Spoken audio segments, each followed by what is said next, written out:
Welcome to the Office of Demonology. I'm Dr. J, retired demon hunter and knower of things, and we're going to talk about my first read for Old School April, Live Girls by Ray Garton.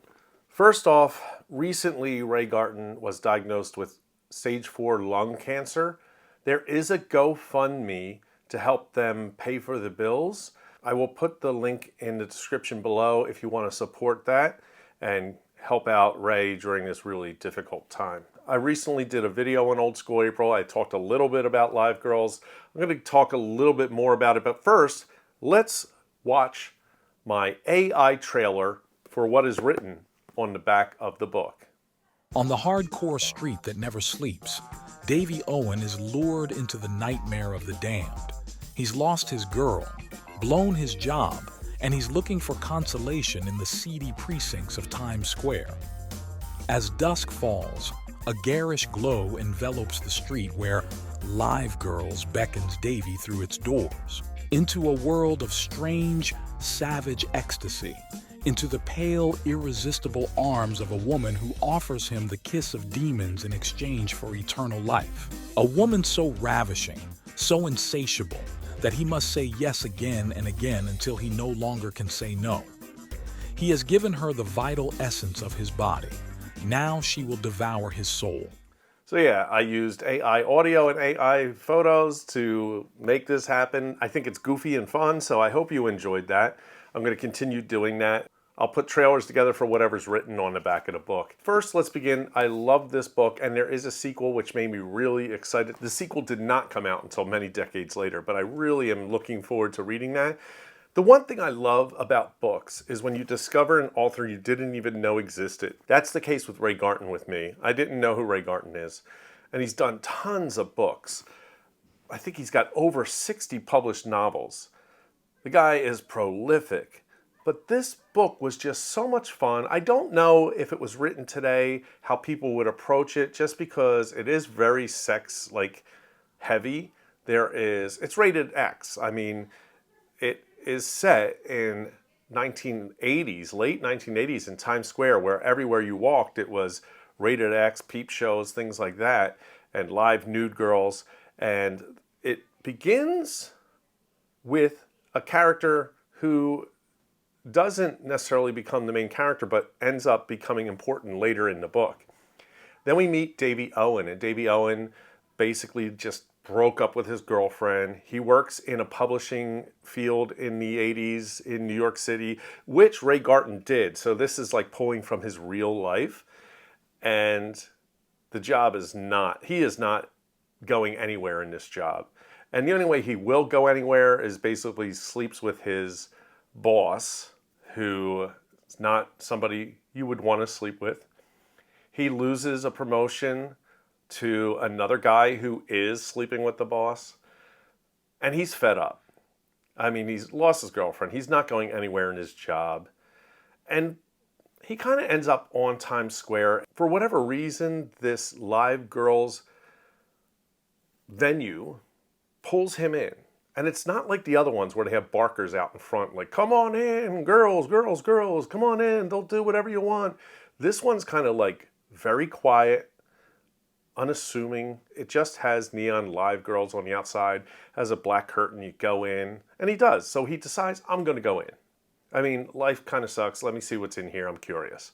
He goes in, and when he gets in, to his left is like the box office, but it's got these bars, and it's completely pitch black behind the bars. But he hears a voice. It's like tokens. So he gives $1. He gets like 4 tokens from this mysterious person in the dark. He goes into one of the booths, and that's where he sees Anya. And Anya's this ravishing woman who seduces him. And it gets really, really raunchy at this point. He leaves. He is bit, but he doesn't know that yet. He thinks he might have cut himself pulling up his zipper or something on his you-know-what. But he can't resist, so he comes back the same day, and he goes and sees her again. Anya is in his head. Now, he doesn't know her name is Anya yet, but it's in his head, and he just needs to get back there. And there's this other girl who really is into him named Casey. That's like his friend from work. and she kind of digs him. They had a fling one time, but it never went anywhere. She's always kind of wondering why it didn't go anywhere. He's still pining for Beth, who is his ex-girlfriend, kind of like upset about that. So he is seduced by this Anya vampire, goes in, has another experience, and then when he goes back a third time, she's leaving the live girls thing, and he insists in getting in the cab with her. They go to this place called the Midnight Club, and this is just this bizarre club. He's not sure what's going on. At this point, he's been bit a few times and he's getting sick. And I don't want to have any spoilers, but the man who I mentioned in the beginning ends up having a connection with this other man who starts investigating what's going on. I don't want to spoil what happened and why there was an investigation.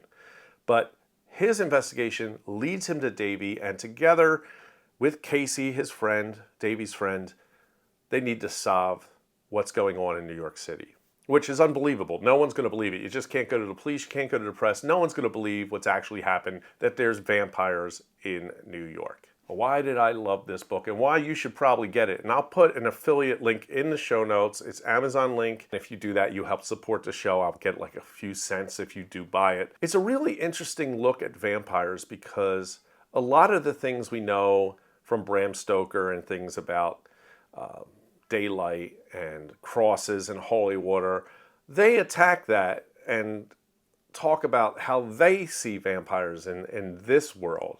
And it's a little different, but it's fun. The ride is fun the entire time. And I heard an author say recently, I can't remember who it was, but you just love it when you find a book and you know that you fall in love with these characters and you're going to be with them with, in this case, over 300 pages with this character. And you're just so happy to have these people to hang out with for 300 pages.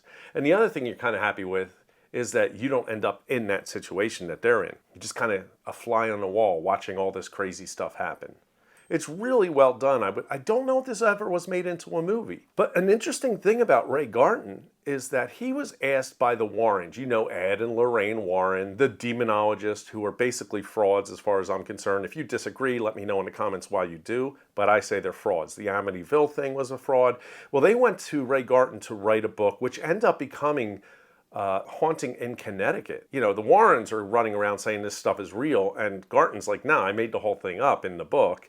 And I think there was like a rift between them because of that. I didn't know he was involved in the writing of that, which eventually, like, you know, became a movie. But he wrote a lot of other books that I'm really, like werewolf books. I'm really interested in finding more of his stuff to read. Because, like I said, it was a fun ride with Davy Owen, the main character. It also was very fun to be back in that time of New York City, before Disney took New York City over. Times Square, again, really shady place to be. You wouldn't want to be there at night in the 80s or the 70s, probably the early 90s.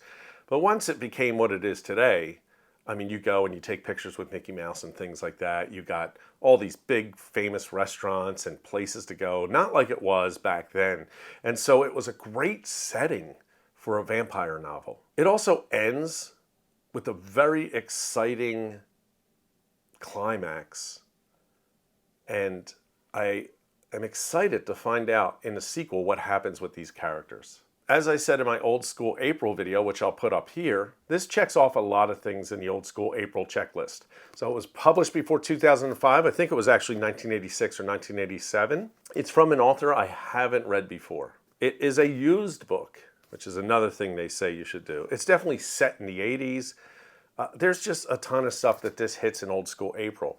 And it's an old school book that Regina from the Writing Fiction podcast that I do that with her, and she also is the co-editor with me on Bookworms. By the way, make sure you get your Bookworm zine. I'll put the link in the description below. The Bookworm zine, Regina and I co-edit that. Check that out. I think you'll really enjoy it. And we have issues 2 and 4, and 5 will be coming out in May. But the reason why I bring that up is she said that she has Paperbacks from Hell. And I don't know if this is true because I don't have it, by Grady Hendrix. And she believes that this book is in Paperbacks from Hell. If you have a copy of Paperbacks from Hell, check it out. Let me know if Live Girls is in it. Let me know in the comments. I don't have a copy of it, so I don't know. And it'd be really cool to find out what Grady Hendrix says about this. I don't think you'd be disappointed unless you are offended by raunchy sex stuff. I don't think you'll be disappointed in reading this book. I think it's a lot of fun. So there you have it. My first video review of a book that I read for Old School April. Make sure you check out my newsletter website. That's in the description below. There's a free version and there's a paid version. The paid version, you'll get my short stories that I write. They will be uploaded every month. In addition to that, you'll get some personal stuff like behind the scenes of what it's like to work on Bookworm's Horror Zine, the Writing Fiction podcast, what I'm doing in the Office of Demonology, just things like that. As well as if you're a writer, I'm going to start inspiring you to make sure you are writing. If you want to write and you want to create, there's no reason you shouldn't be doing that. And I know a lot of the obstacles that prevent people from doing those things they love because I experienced that. And I've worked through a lot of my challenges, and I want to share with you all the things that I found that work to be a creative individual, to write, to actually live that dream that you want to live and fulfill your creative self. So check that out, become a subscriber, be a free subscriber. And if you think you might want more, absolutely you can pay and help support this show, help support the podcast, help support Bookworm Zine. And I will be back soon with a new video.